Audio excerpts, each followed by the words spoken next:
2026 বিশ্বকাপে আর্জেন্টিনাকে আরও একবার ফেভারিট মানছে অনেক ফুটবল বিশ্লেষক। 2022 সালের কাতার বিশ্বকাপে যেভাবে মেসির নেতৃত্বে চ্যাম্পিয়ন হয়েছিল আর্জেন্টিনা, সেই ধারাবাহিকতা বজায় রেখেছে লিওনেল স্কালোনির দল। সম্প্রতি বছরগুলোতে বিশ্ব ফুটবলে আধিপত্য বিস্তার করা আর্জেন্টিনাকেও যুক্তরাষ্ট্র, মেক্সিকো, কানাডা বিশ্বকাপে ফেভারিটদের তালিকায় অনেক ফুটবল বিশ্লেষক রেখেছেন উপরের সারিতে।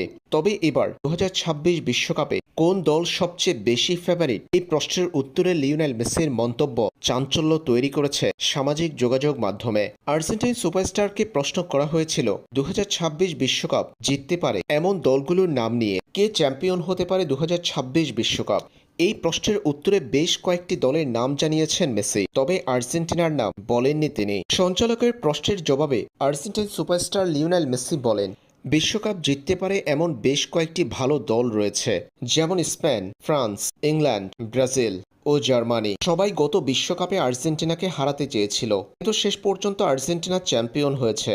তবে এবার আর্জেন্টিনার লক্ষ্য আরও চ্যালেঞ্জিং, কিন্তু আমরা প্রতিযোগিতা বন্ধ করব না। বিশ্বকাপ চ্যালেঞ্জিং হলেও প্রতিদ্বন্দ্বিতাপূর্ণ ফুটবল খেলবো আমরা।